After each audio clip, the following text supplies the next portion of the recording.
Baik Bapak Ibu semua, kita mulai. Bismillahirrahmanirrahim. Assalamualaikum warahmatullahi wabarakatuh. Alhamdulillah, wassalatu wassalamu ala rasulillah Sayyidina Muhammadin wa ala alihi wa sahbihi ajma'in. Yang kami hormati Bapak Ibu Guru dan Bapak Ibu semua yang hadir pada kesempatan hari ini. Hari ini kita akan sama-sama menyaksikan pengimbasan tugas guru penggerak yang akan disampaikan oleh Ibu Siti Nur Subiani SPD, yang mana pada hari ini kita akan sama-sama melihat ya sampai sejauh mana tugas dari Bu Ati sudah dapat diselesaikan dengan baik ya. Untuk memulai acara ini, kegiatan ini, marilah sama-sama kita buka bersama-sama dengan membaca basmalah. Bismillahirrahmanirrahim. Mari langsung saja kita serahkan kepada Ibu Siti Nur Subiani SPD untuk menyampaikan paparannya. Silakan buat Ibu. Bismillahirrahmanirrahim. Terima kasih Mbak Hajiani. Assalamualaikum warahmatullahi wabarakatuh.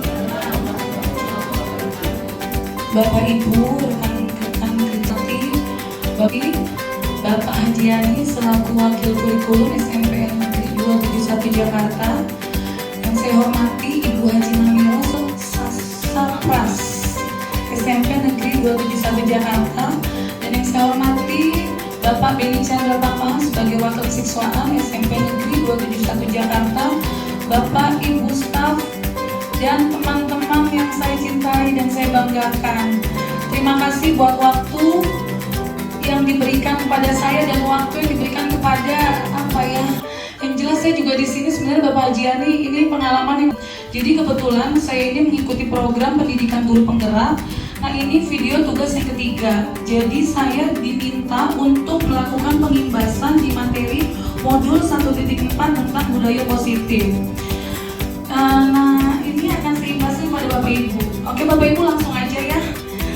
Tolong diminta waktunya dan kartimonnya kurang lebih kita 60 menit bersama saya dan Bapak Hajiani di sini mendampingi. Oke, ini di modul 1.4 kami calon guru penggerak itu belajar tentang budaya positif. Yang pertama yaitu di modul yang pertama kami membahas makna disiplin. Saya bacakan saja Bapak Ibu ya.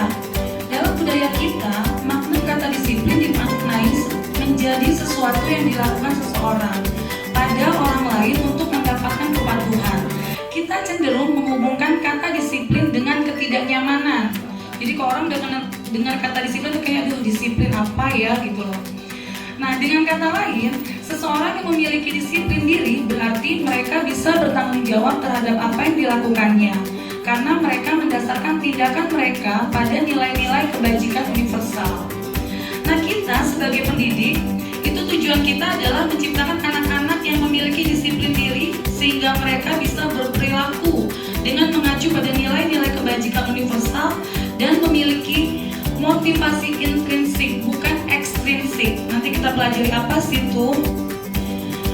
Nah, di sini ketika kita mendengar kata disiplin, apa yang terbayang di benak Bapak Ibu? Disiplin. Bagaimana? Ada yang punya pendapat?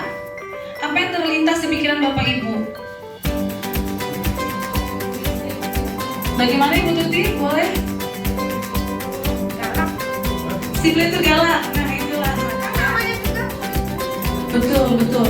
Murid kita kalau guru yang disiplin pasti bilang guru galak gitu loh. Saya juga nggak ngerti nih mindset konsep anak-anak di sini. Kenapa ya kalau guru yang berusaha mendisiplinkan mereka, mengingatkan mereka dalam kebaikan gitu, pasti bilang guru galak. Jadi bingung juga. Oke, nanti kita bahas. Terima kasih Bu Tuti. Dan di sini kebanyakan orang akan menghubungkan kata disiplin dengan tata tertib, teratur, dan kepatuhan pada peraturan. Kata disiplin juga sering dihubungkan dengan hukuman. Nah, ini nih, anak udah dengar disiplin tadi kan tata tertib. Pasti pada tata tertib ujung-ujung hukuman. Itu di benak anak. Padahal itu sungguh berbeda. Karena belajar tentang disiplin positif tidak harus dengan memberi hukuman. Justru itu adalah salah satu alternatif terakhir dan bila perlu tidak digunakan sama sekali. Nah, dalam budaya kita, makna kata disiplin dimaknai menjadi sesuatu yang yang dilakukan seseorang pada orang lain untuk mendapatkan kepatuhan. Kita cenderung menghubungkan kata disiplin dengan ketidaknyamanan. Nah, di sini Bapak Pendidikan kita, Ki Hajar Dewantara, menyatakan bahwa di mana ada kemerdekaan, disitulah harus ada disiplin yang kuat. Nah, gimana tuh Bapak Ibu? Ada kemerdekaan tapi harus ada disiplin yang kuat. Kita lihat kembali Bapak Ibu ya. Sungguh pun disiplin itu bersifat self-disiplin, yaitu kita sendiri yang mewajibkan kita dengan sekeras-kerasnya. Tetapi itu sama aja. Sebab jikalau kita tidak cocok melakukan self-disiplin, wajiblah penguasa lain mendisiplinkan diri kita. Dan peraturan demikian itulah harus ada di dalam suasana yang merdeka.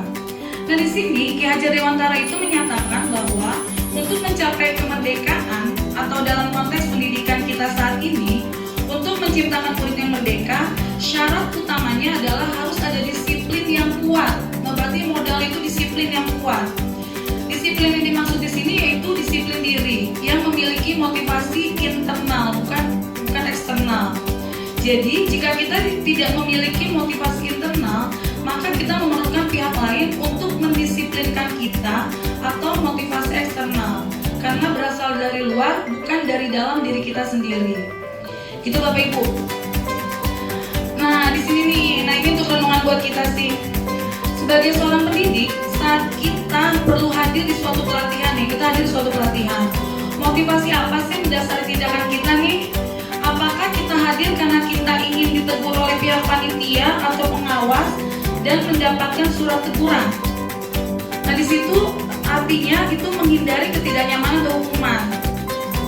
Itu yang pertama motivasinya. Nah, yang kedua, atau kita ingin dilihat dan dipuji oleh lingkungan, ingin mendapat penghargaan dari kepala sekolah berprestasi, sebagai kepala sekolah berprestasi, sebagai guru berprestasi. Jadi kita melakukan itu hanya ingin mendapatkan imbalan gitu loh Bapak Ibu, atau penghargaan di orang lain. Itu yang kedua. Nah, yang ketiga, atau kita ini ingin menjadi pelajar sepanjang hayat, menjadi orang yang berusaha bertanggung jawab, serta menghargai diri sendiri sebagai teladan bagi murid-murid, teman-teman, serta lingkungan yang kita percaya bahwa tindakan kita itu sebagai pemimpin pembelajaran akan bisa jadi panutan oleh lingkungan. Nah, di sini motivasi itu menghargai nilai-nilai kebajikan diri sendiri. Nah, pertanyaan saya, yang ada di diri kita itu mana sih? Motivasi mana sih selama ini kalau kita datang ke pelatihan itu, motivasi mana Bapak Ibu? Apakah yang menghindari ketidaknyamanan? Ataukah mendapatkan imbalan? Atau ingin menghargai nilai kita menghargai diri kita sendiri gitu? Ibu Tuti?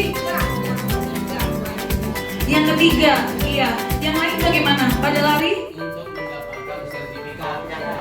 Oh gitu, pada lari ya. Walaupun sekarang, bener banget sih, walaupun sekarang kita sering banget ya Pak Haji Yani, kita tuh pelatihan itu via online, via daring ya.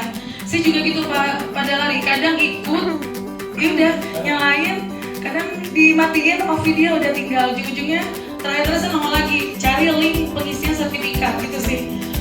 Ya akhirnya ujung-ujungnya kalau kayak gitu pada lari sih juga mikir gini, sertifikat banyak ya. Bu Haji Namira kan saya ngirim sertifikat banyak banget ya, 25 atau 26 gitu loh. Ini kayaknya nggak ada materinya, maksudnya saya nggak dapat apa-apa, kan tadi judulnya saya pengen mendapatkan sertifikat. Nah, sebenarnya sebaiknya kita itu di dalam diri kita itu sebaiknya kita tuh timbulkan rasa tadi yang Ibu Tuti sampaikan. Kita itu melakukan sesuatu itu menghargai diri kita, berusaha untuk disiplin diri gitu loh, untuk kita dulu Bapak Ibu. Baru nanti kita terapkan kepada anak-anak kita. Contohnya gini, kita udah punya jadwal pelajaran nih, kita tahu nih jam segini kita di kelas ini. Nah, kita udah sadar nih tanpa harus dijemput oleh murid. Assalamualaikum, tolong Ibu, permisi ya, Ibu udah di jam saya. Nah, itu ya saran saya sih, ya kita menghindarkan hal itu. Karena mulailah dari diri kita menimbulkan rasa disiplin diri. Kita udah tahu tugas kita di mana, tanpa harus ada murid mengingatkan atau rekan guru, kamu ada jamnya di kelas ini, kamu ada jam tuh muridnya rame. Enggak gitu Bapak Ibu. Itu sih yang saya pahami tentang materi ini untuk makna disiplin. Bisa dipahami nggak ya Bapak Ibu? Mohon maaf kalau kecepatan. Lanjut ya Pak Haji Yani ya. Saya rasa sambil lihat waktunya Pak Haji Yani baru 10 menit. Semangat Pak Haji, aduh. Bergerak terus malah jadi nggak berat Pak Haji. Karena tiap hari sih di depan laptop sampai jam 12 kurang lebih tiap hari, every day. Bismillah. Lanjut. Nah sekarang jadi tujuan dari disiplin positif adalah menanamkan motivasi yang ketiga, yaitu murid-murid kita menjadi orang yang mereka inginkan dan menghargai diri sendiri dengan nilai-nilai yang mereka percaya. Ketika murid-murid kita memiliki motivasi tersebut, mereka telah memiliki motivasi intrinsik yang berdampak jangka panjang. Motivasi yang tidak terpengaruh pada adanya hukuman atau hadiah. Nah, mereka ini akan tetap berperilaku baik dan berlandaskan nilai-nilai kebajikan karena mereka ingin menjadi orang yang menjunjung tinggi nilai-nilai yang mereka hargai. Gitu. Jadi itu tugas kita sebagai pendidik. Gimana caranya kita juga memberi sentuhan kepada peserta didik kita, pada murid kita. Ayo nak, kamu datang jangan terlambat. Ini loh. Jadi dikasih tahu ini loh. Kalau nggak terlambat tuh begini loh. Gitu sih Bapak Ibu. Ya walaupun memang kadang tidak semua murid itu menerima masukan kita itu dengan dengan hati yang lapang. Kadang kok gitu sih Bu, kok gitu sih Pak, gitu kadang gitu. Tapi itulah tugas kita, tetap harus dengan kesabaran kita memberikan sentuhan. Itu sih, saya juga masih banyak belajar Pak Jiani dan teman-teman. Karena kadang yang namanya manusia kadang apalagi kalau udah kondisi lelah, itu kadang yang emosional itu kadang suka kadang suka terkontrol. Itu saya aku juga seperti itu, yang jelas masih banyak belajar. Yuk mari Bapak Ibu kita sama-sama belajar untuk berusaha memberikan contoh teladan kepada murid-murid kita dan mengajak murid-murid kita agar mempunyai disiplin diri yang tinggi. Itu materi yang pertama. Nah, ini lanjut ke materi kedua. Kalau ada kata disiplin, artinya kita ingin mewujudkan nilai-nilai kebajikan universal. Nah, di sini yang dimaksud dengan nilai-nilai kebajikan yaitu sifat-sifat positif manusia yang merupakan tujuan mulia yang ingin dicapai setiap individu. Jadi kalau kita ingin melakukan sesuatu, berbuat kebaikan, pasti ada nilai-nilai di situ. Gitu. Nah, di sini berdasarkan Dr. William Glasser pada teori kontrol tahun 1984 menyatakan bahwa setiap perbuatan memiliki suatu tujuan. Dan selanjutnya Diana Gossen tahun 1998 mengemukakan bahwa dengan mengaitkan nilai-nilai kebajikan yang diyakini seseorang, maka motivasi intrinsiknya akan terbangun sehingga menggerakkan motivasi dari dalam untuk mendapat tujuan mulia yang diinginkan. Nah, salah satu nilai kebajikan itu juga ada pada profil pelajar Pancasila. Sebenarnya di sini nanti ada 6 organisasi, cuma memang kita itu dihimbau karena kita sekarang lagi berusaha di kurikulum Merdeka itu mewujudkan profil pelajar Pancasila, kita berusaha mewujudkan itu, menanamkan itu, karakter itu harus ada pada anak-anak didik kita. Itu Bapak Ibu. Masih ingat ya Bapak Ibu yang 6 profil pelajar Pancasila? Ya, mungkin bisa saya ingatkan di sini. Nah, yang pertama yaitu beriman bertakwa pada Tuhan Yang Maha Esa dan berhak mulia. Yang kedua ada apa Bapak Ibu? Mandiri. Yang ketiga nasionalistis. Keempat berkebinekaan global. Kelima bergotong royong. 6 kreatif. Gitu. Itu profil pelajar Pancasila. Jadi di sini berdasarkan 2 pakar yang tadi ada 6 organisasi yang mempunyai nilai-nilai kebajikan, dan menurut saya dari ke-6 organisasi ini yaitu IBO, Primary Years Program, PIP. Yang ketiga itu organisasi 9 pilar karakter, Indonesian Heritage Foundation. Terus yang keempat itu ada petunjuk seumur hidup dan keterampilan hidup. Itu semuanya nilai kebajikannya semuanya baik gitu loh. Dan selanjutnya ada organisasi yang keempat, ada petunjuk hidup. Ada banyak banget ya Bapak Ibu. Lalu yang kelimanya The 7 Essential Virtues, Building Moral Intelligence, Michelle Borba. Ini juga pokoknya nilai kebajikannya semua baik-baik. Dilanjutkan ya, ada itu. Ada 6 nih, 5, 6. Jadi ada 6 organisasi. Semuanya pokoknya namanya nilai kebajikan universal itu semua bernilai baik. Udah jujur, adil, ramah, gotong royong, itu sama aja. Nah, ini kita sudah dirangkum menjadi 6 di profil pelajar Pancasila di akhir-akhir ini. Itu Bapak Ibu. Itu nilai-nilai kebajikan universal. Nah, selanjutnya kita nih ada lagi bukan studi kasusnya, pengalaman aja nih. Yang pertama, kalau di sekolah tidak ada aturan yang memberikan surat teguran bagi karyawan yang sering datang terlambat, atau tidak ada atasan yang memberikan kita penghargaan menjadi karyawan terbaik karena sering tepat waktu. Apakah Bapak Ibu akan tetap datang tepat waktu untuk mengajar murid-murid? Ada yang ingin mengungkapkan Ibu Mahmuda Maryani? Karena antara yang berarti bukan jamaah sama aja perlakuannya. Jadi Bunda Mariani nggak pengen gimana Bunda? Dikatakan bahwa di sekolah tidak ada aturan. Artinya terlambat nggak terlambat sama saja. Karena ada aturan yang mengikat. Kalau sudah seperti itu, saya yakin organisasi manapun akan hancur.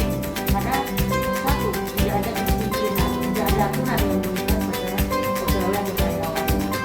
Betul, keren banget Bunda Mariani, saya banyak belajar nih Bunda. Bunda, alasannya sangat tepat banget ya, benar banget.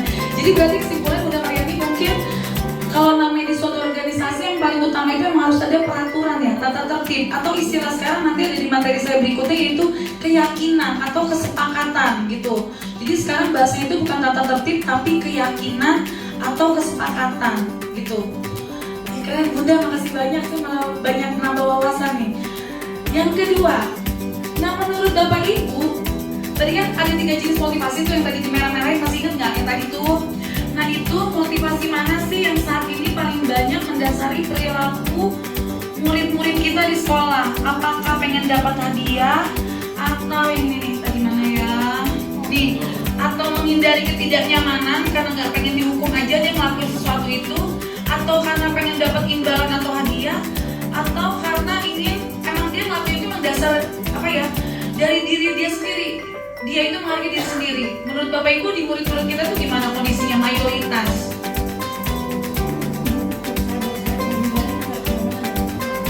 Oh gitu, Bu Ratu Juliana, iya.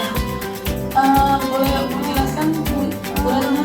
Kan kadang-kadang anak-anak kita itu misalnya kita bilang jangan boleh berlama, tapi seolah-olah mereka kan seperti nantangin kita untuk saat ini ya. Anak-anak kita hampir rata-rata contoh misalnya beberapa waktu lalu kita bilang nggak boleh rambut gondrong. Nah, betul. Ternyata ada keluar peraturan bahwa kita tidak boleh memotong rambut siswa. Ya, lalu kita kan bilang sama siswa nanti rambut kalau gondrong rambutnya kita ambil. Tapi sampai detik ini kita tidak melakukan itu. Maksudnya bukan kita langsung potong, bukan, tapi kita melakukan pendekatan kedisiplinan buat mereka bahwa anak sekolah itu tidak boleh berambut gondrong. Akhirnya apa? Mereka potong, tapi asal potong. Iya, betul. Ya, Betul. Betul. Iya, mau atur. Akhirnya apa? Ya dia merasa yang penting udah potong, udah selesai. Hanya kita bilang potong rambut untuk menghindari kita ada jaminan dan hukuman. Ya dia potongnya asal. Iya, Kita nggak kasih betul. tahu. Peraturan anak sekolah itu berapa senti rambut dari sini, dari leher, terus poninya bagaimana? Iya, betul. Iya betul, terima kasih Bu Ratu Juliana. Tapi sebenarnya peraturan tata tertib kita itu sebenarnya udah ada Bu Juli ya, yang 2 senti merah itu ya. Terus poni juga ya. Tapi mungkin di sini ditambahin kali ya, ditambahin kali nih, karena emang model mohawk itu loh kajian itu. Itu benar-benar Bu Ratu Juli. Iya, jadi sepertinya kita nanti akan membuat kesepakatan bersama peserta didik kita. Itu memang harus secara detail ya. Jadi anak itu melakukan itu nggak cuma yang penting disuruh cukur aja gitu. Mau model apa juga bodo amat gitu ya. Benar-benar. Oh iya. Oke, ada pendapat lain nggak Bapak Ibu? Apakah ada yang lain? Apa memang sama semuanya? Murid kita itu mayoritas emang yang penting hindari hukuman gitu. Kayak gini. Kayak saya nih, saya mampu matematika, ngerjain PR urusan bener sama enggak bodo amat kan ngerjain PR gitu. Kayak anak-anak kadang lihat Bradley, lihat apa, tanya teman gitu. Itu sih, iya sih benar, Bu Juli, itu yang saya rasakan untuk pelajaran saya. Bagaimana dengan Bapak Ibu yang lain? Putih mungkin ada punya pendapat untuk pelajaran PPKN? Mungkin secara mayoritas memang banyak yang nomor 1 ya, menghindari ketidaknyamanan dan hukuman. Tapi dari sekian siswa itu ada beberapa siswa yang mungkin menghargai nilai-nilai kebajikan diri sendiri. Artinya saya mau mengerjakan tugas ini karena saya merasa mampu dan saya menginginkan nilai saya bagus. Iya, betul. Ada. Betul. Ibu itulah di kelas kita kan beragam ya, ada yang anak-anak sungguh-sungguh pengen belajar, ada yang cuma masuk gitu sekolah gitu loh. Iya betul. Terima kasih Ibu Tin. Iya benar banget. Oke, terima kasih Bapak Ibu untuk diskusinya yang sangat luar biasa. Kita lanjut ya materi berikutnya. Ini masih ada 3. Saya sambil lihat waktu nih. Nah itu yang kedua. Nah yang ketiga. Nah kita udah tahu nih tadi mayoritas seperti yang tadi Ibu Ratna Juliana sampaikan. Nah strategi apa sih sebaiknya untuk menanamkan disiplin positif pada murid-murid kita agar murid-murid kita tadi mempunyai yang tadi Bu Tuti bilang, kalau bisa sih di motivasi ketiga yang mereka punyai. Jadi benar-benar dari diri mereka melakukan sendiri yang tadi belajar tuh benar-benar karena pengen tahu, pengen bisa, bukan penting udah ngerjain nulis asal nulis aja gitu. gimana Bapak Ibu? Menurut Bapak Ibu ada nggak apa sih strategi apa sih yang jitu untuk anak-anak kita nih? Mungkin Pak Haji Adi punya masukan pengalaman pada saat pembelajaran IPA. Kalau menurut saya pengaruh dari keluarga juga besar ya tentang disiplin positif pada diri siswa. Jadi berangkat dari keluarga. Kalau di keluarganya saja sudah tidak ada kenyamanan, ya, sudah tidak ada disiplin, ya, biasanya itu kebawa ke sekolah, ya. Nah di sekolah ya jadi bengkelnya nih seolah-olah sekarang nih untuk betulin anak-anak yang di rumah tidak ada disiplin gitu. Jadi menurut saya yang terbaik adalah di rumah nih anak sudah kebentuk dulu disiplinnya ya dengan aturan dari orang tuanya. Baru di sekolah dia menyesuaikan. Umumnya anak-anak yang terkena masalah ya di sekolah karena di rumahnya juga memang tidak ada disiplin ya. Pasti kalau di rumahnya disiplin, di sekolah tidak ada masalah ya. Begitu Bu Siti Nur Subiani SPD. Ya memang sekarang saya dipanggil Bu Siti Nur Pak. Jadi di program guru penggerak. Iya benar Pak Haji setuju juga. Karena memang terbentuknya karakter anak disiplin itu emang dari orang tua ya Pak Haji dari keluarga. Betul banget. Terutama masalah keterlambatan ya. Saya selalu berpikir kalau anak terlambat itu pasti ada peran aktif orang tua ya nggak Bapak Ibu. Kenapa anak terlambat ya mungkin orang tua tidak bangunin, ada yang disuruh tidur lagi gitu loh. Itu sih ya wajar itu terlambat aja. Nah kalau anak udah terlambat di sini kadang ditegur, akhirnya belajarnya juga udah mulai nggak semangat karena udah ditegur. Sebenarnya kita menegur tapi anak bilangnya kita tadi kasih hukuman, kita galak gitu loh. Itu sih ya berarti yang harus kita lakukan berarti mungkin strategi gini Pak Jiani ya. Kita melakukan pendekatan pada orang tua kerjasama ya. Gimana anak itu bisa terbentuk karakter disiplin dulu dari rumah ya. Gitu Pak Jiani ya. Tinggal kita di sekolah memoles gitu. Gimana Pak Jiani? Bener gak nih? Boleh. Jadi bagaimana anak itu mau belajar, mau menyenangi pelajaran gitu. Bagaimana usaha kita anak itu mau menyenangi pelajaran. Ya tadi ya kita menghindari melukai hati anak gitu ya, melukai. Jadi kita buat anak itu senyaman mungkin ya, seenak mungkin ya berhadapan dengan kita. Kalau dari depan saja dia sudah tersakiti hatinya gitu, itu ke bawah sampai di kelas ya, ke bawah dia belajar juga jadi bahasanya elek-elekan, jadi males karena hatinya udah luka gitu. Jadi kita berusaha jangan sampai ada hati yang terluka ya. Ya jangan sampai ada siswa yang hatinya terluka ya. Saya sih berharap saya jangan sampai saya melukai hati anak-anak ya. Supaya anak kangen sama kita gitu, supaya anak kangen sama kita dan anak menjadi betah di sekolah ya. Mungkin Bu Marian sebagai guru BK paham banget ya. Jadi hati itu memang perlu banget dibina ya. Hatinya dulu dikondisiin supaya anak itu ya tadi ya seneng banget ya, gembira gitu. Kalau baru masuk udah diomelin, udah dihukum, ya udah malas-malas dan bener ya. Walaupun dia belajar ikutin tapi tetap itu baru keterpaksaan gitu ya, bukan tumbuh dari hatinya sendiri ya. Jadi kesimpulannya, ayo hati anak ini untuk disiplin kita senangin dulu hatinya, jangan sampai melukai hati anak-anak. Itu Bu Siti Nur Subiani. Silakan Bu Haji Kamilo. Kalau hati udah rusak harus bengkel hati Pak. Bengkel hati.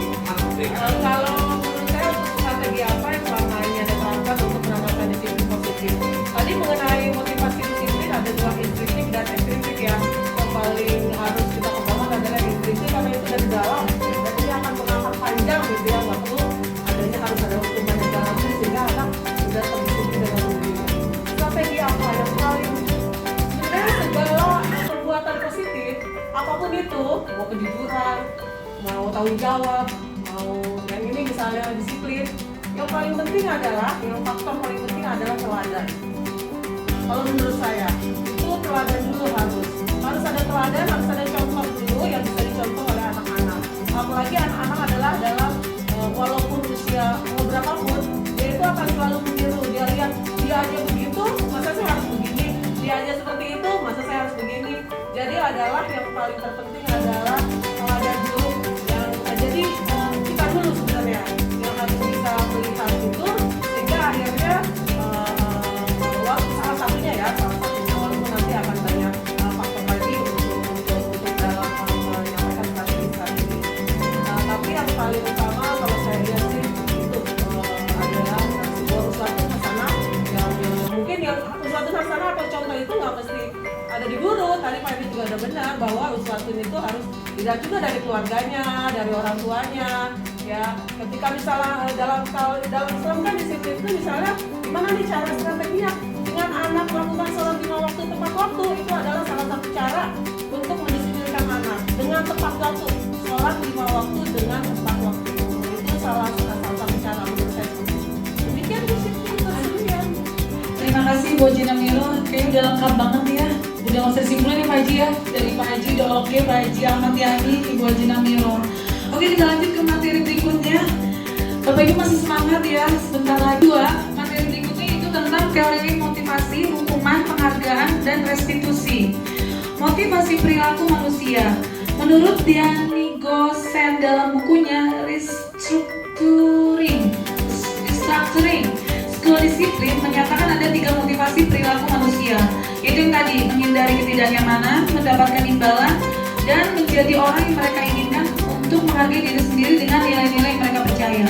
Tadi sudah kita bahas sebenarnya. Di teori motivasi ada 3. Nah, di sini ada hukuman dan penghargaan. Kalau dikatakan identitas itu gagal jika anak diberikan hukuman, tapi kalau dikatakan identitas sukses itu terbentuknya disiplin. Ada istilah konsekuensi, ada istilah restitusi.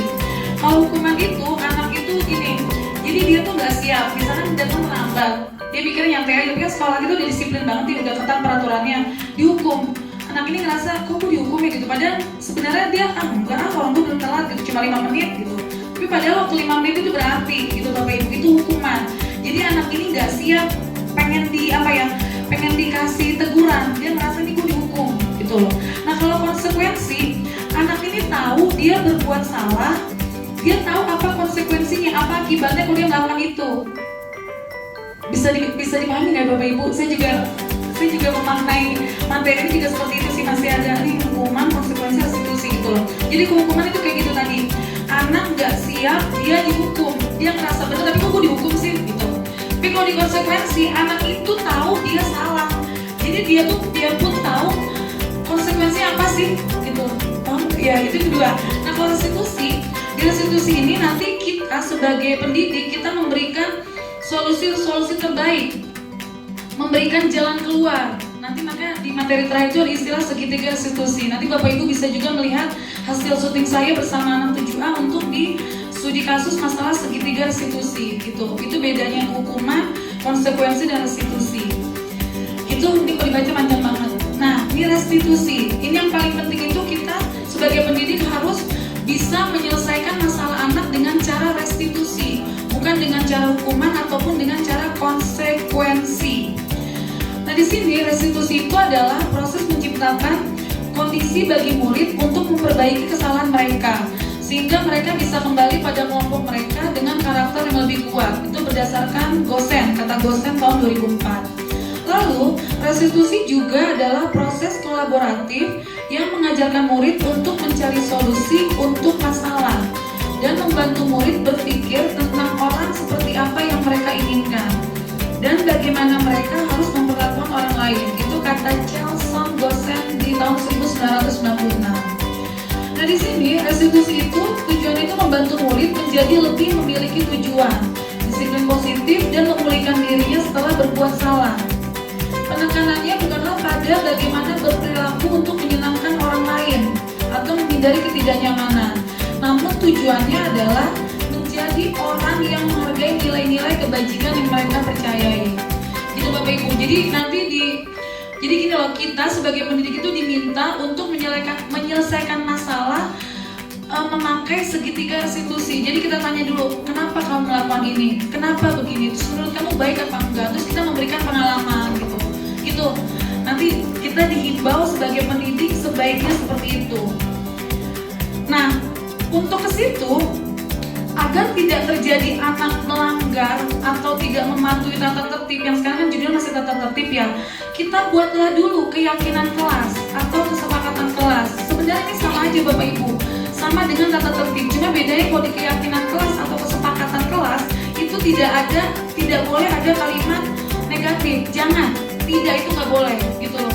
Jadi kita sebelum memulai pembelajaran, selain kita melakukan assessment diagnostik di awal pembelajaran non kognitif dan kognitif, kita juga diminta untuk membuat keyakinan atau kesepakatan kelas sebelum pembelajaran. Bapak Ibu, saya udah memulai itu. Jadi saya membuat keyakinan, kesepakatan yang saya sepakati bersama murid-murid saya di kelas. Contohnya misalnya yang pertama, gimana anak-anak untuk pembelajaran matematika gimana nih biar tercipta pembelajaran kondusif, menarik, nyaman, bahagia, anak berpendapat gitu. Terus kita yang lagi gimana pendapat ini? Sepakat nggak anak-anak? Sepakat Bu, sepakat Miss. Oke, tulis gitu Bapak Ibu. Jadi begitu cara membuat kesepakatan atau keyakinan di kelas. Terus lanjut lagi, apa anak-anak kira-kira selain itu? Ini Bu, ini Pak. Oh ya, tulis gitu. Tapi sebelum ditulis kita tanyakan dulu teman-teman yang lain. Sepakat nggak menurut idenya si Chandra gitu misalkan? Oh sepakat Bu. Oke, lanjut tulis. Gitu Bapak Ibu. Itu jadi kita membuat kesepakatan kelas atau keyakinan kelas sebelum memulai pembelajaran. Gitu.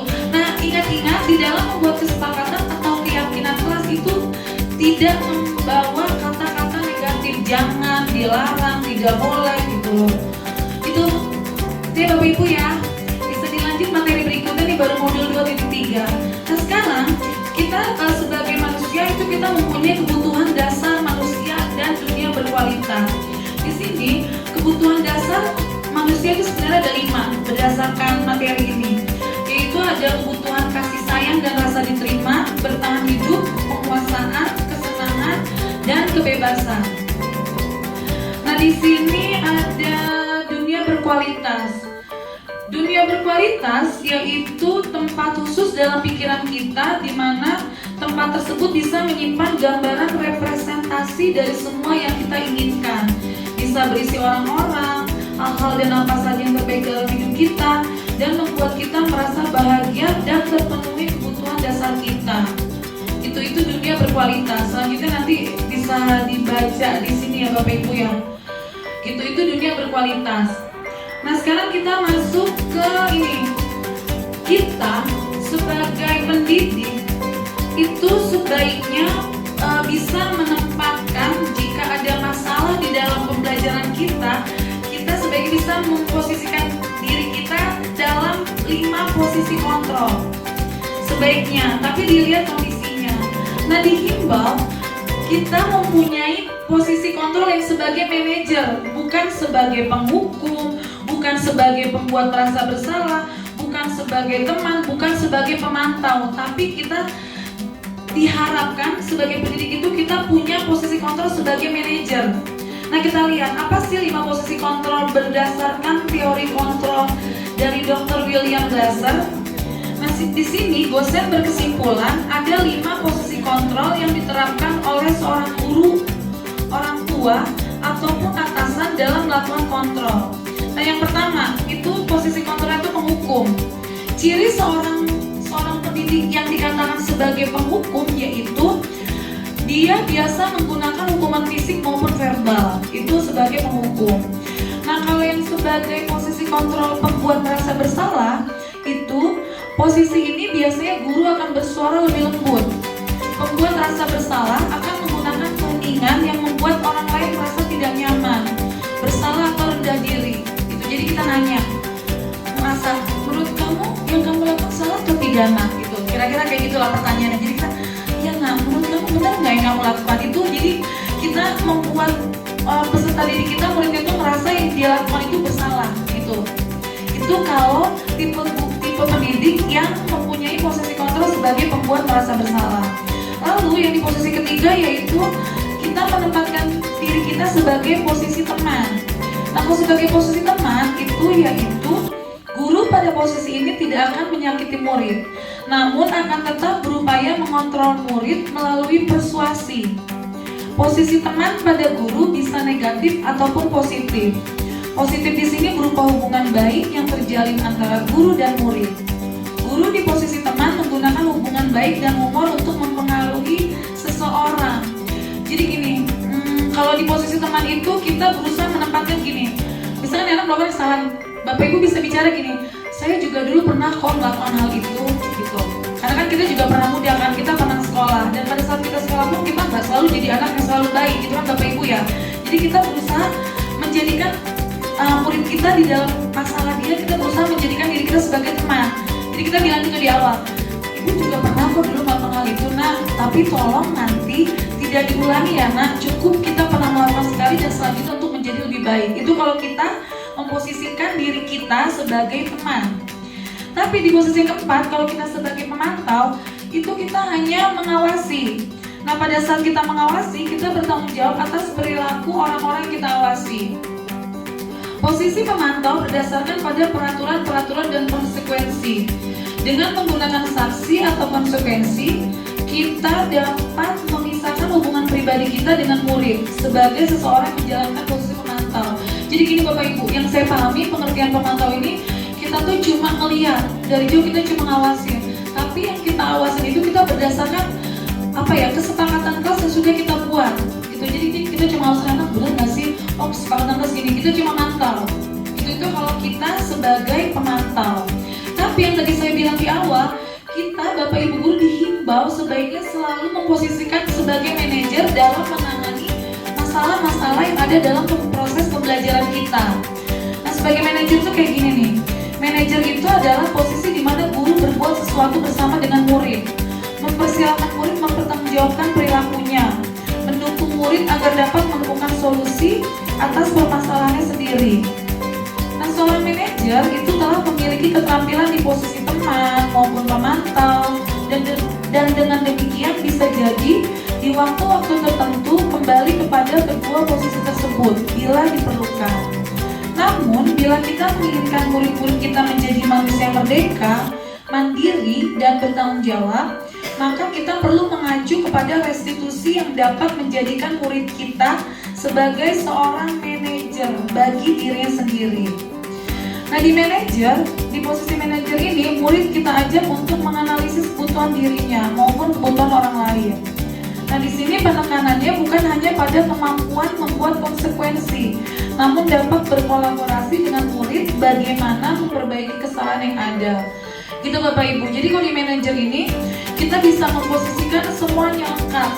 Dan ujung-ujungnya tadi anak ini dia itu tahu apa yang dilakukan itu gimana efeknya, terus dia nggak akan melakukan lagi kesalahan tersebut itu kalau kita memposisikan diri sebagai manajer. Jadi ada 5 posisi kontrol. Masih semangat ya Bapak Ibu? Nah, ini yang terakhir. Ini ada segitiga restitusi. Jadi yang tadi saya bilang, kita sebagai pendidik itu jika menemukan masalah, kita tidak langsung memberikan hukuman, konsekuensi, tapi kita melakukan restitusi.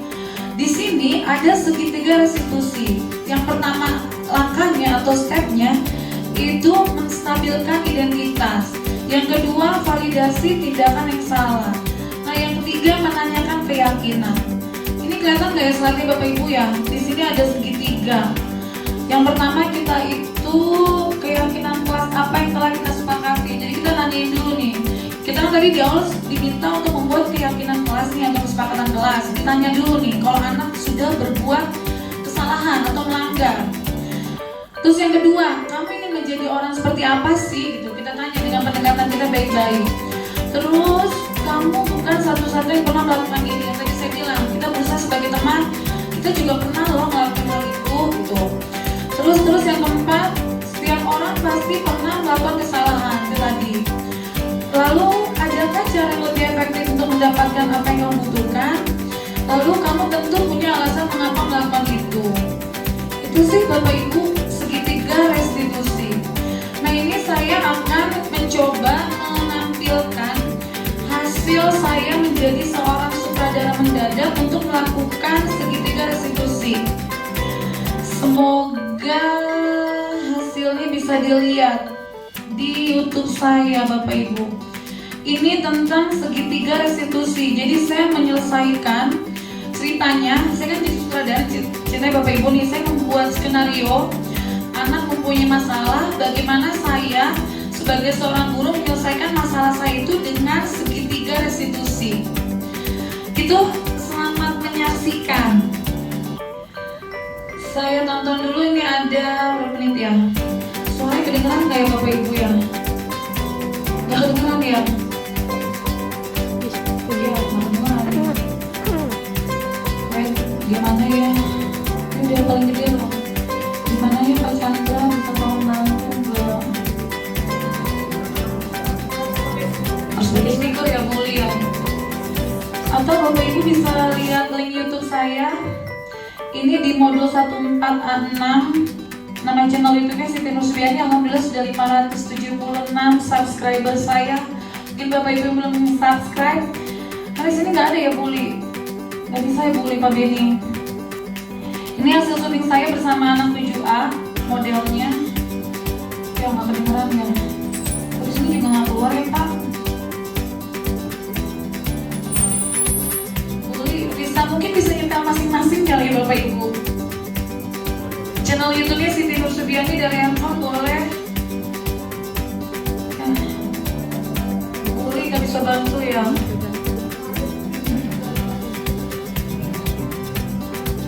Ini syutingnya di pulang sekolah. Saya mencari waktu-waktu yang hening.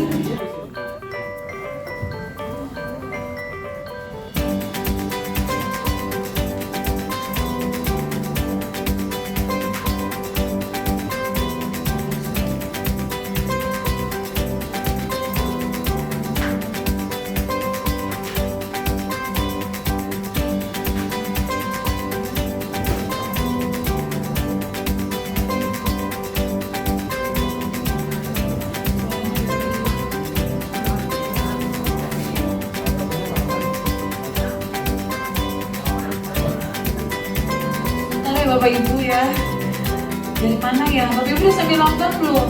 Boleh nanti berpendapat di video saya. Saya coba memberikan suara dari YouTube saya nih. Saya buka handphone. Gimana bully? Tapi nggak nyampe ke situ bully. Ini kencang. Coba Bu Juli ada suaranya nggak? Ini coba pakai mic.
itu skenario itu kayak gitu. Jadi saya sebagai guru matematika untuk media pembelajaran saya meminta kepada anak-anak membawa tutup botol karena saya lagi belajar materi penjumlahan bilangan bulan gitu loh.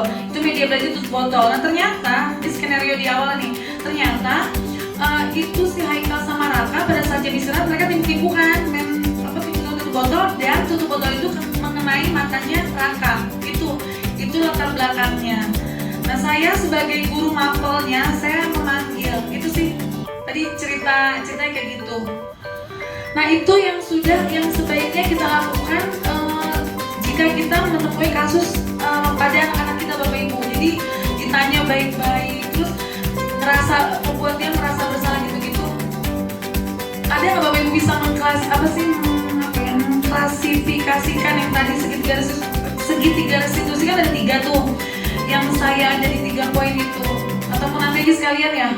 Di kasus 2 dulu ya Bapak Ibu ya. Oke deh lanjut dulu deh karena ternyata waktunya nih sudah menipis. Bentar.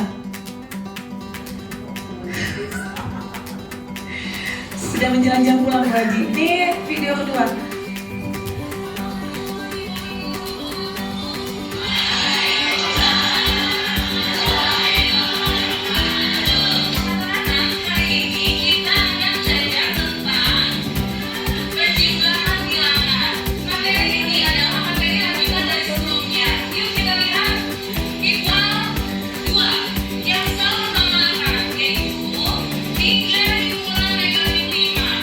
Jika hal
Jadi tadi ada kasus pertama, kasus kedua. Kalau kasus kedua ini gini, jadi Nurul ini pada saat pembelajaran matematika dia nggak semangat gitu. Makanya tadi saya galak banget, memang diposisikan saya tuh sebagai seorang guru yang tegas, seorang guru matematika di situ, karena skenario emang kayak gitu.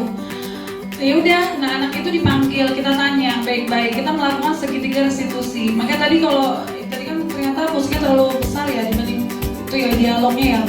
Itu sebenarnya anak itu kita tanya pelan-pelan, kamu kenapa penyebab gitu deh. Gitu Bapak Ibu, intinya sih kayak gitu. Jadi kita kesimpulan dari materi saya hari ini, pengimbasan saya di modul 1.4 tentang budaya positif, itu kita itu sebagai pendidik dihimbau bisa yang pertama tadi mendisiplinkan diri anak didik kita. Nah itu tadi berdasarkan pendapat Ibu Haji Namiro, dari kitanya dulu, kita sebagai uswatun hasanah, kita sebagai contoh gitu loh, sehingga murid-murid kita juga akan mencontoh apa yang kita lakukan, karena kita bisa menjadi contoh mereka. Terus apalagi tadi Bapak Ibu ya, ada teori motivasi ya, disiplin, terus ada hukuman, ada apalagi tadi Bapak Ibu kan banyak tuh materinya ya, ada 6 ya. Ada hukuman, konsekuensi, restitusi, terus ada kebutuhan dasar manusia, ada 5. Lalu ada apa lagi ya? Yang terakhir pokoknya segitiga restitusi. Jadi kita sebagai pendidik diminta untuk selalu berupaya sebagai seorang manajer untuk menangani permasalahan-permasalahan yang ada dalam setiap pembelajaran kita gitu Bapak Ibu. Itu sih kesimpulannya di modul 1.4 yang saya pelajari di program pendidikan guru penggerak. Mohon maaf jika penyampaiannya mungkin kurang pas kata-katanya, karena hanya itu yang bisa saya pahami, karena keterbatasan waktu saya untuk belajar dan pemahaman saya masih sangat minim. Saya juga ya masih banyak belajar deh, karena saya mengikuti program guru penggerak ini. Saya orang matematika, saya malas baca, saya cuma kerjain soal bla bla bla. Ternyata saya sekarang harus baca, mengeluarkan pendapat, dan saya tuh seolah-olah sebagai seorang pemimpin di masa depan. Padahal saya belum jadi itu. Makanya seperti itu tadi, itulah hasil-hasil pekerjaan tugas saya. Itu Bapak Ibu, terima kasih buat waktunya, buat kesediaan Bapak Ibu untuk keaktifannya. Terima kasih, hanya Allah yang dapat membalas semuanya. Dan tolong doakan saya masih panjang perjalanannya, masih kurang lebih 4 bulan lagi. Semoga saya dapat menyelesaikan program pendidikan guru penggerak dengan baik, dengan sempurna, dan bisa menyelesaikan tugasnya juga dengan tepat waktu gitu. Terima kasih Bapak Ibu, saya ucapkan wassalamualaikum warahmatullahi wabarakatuh.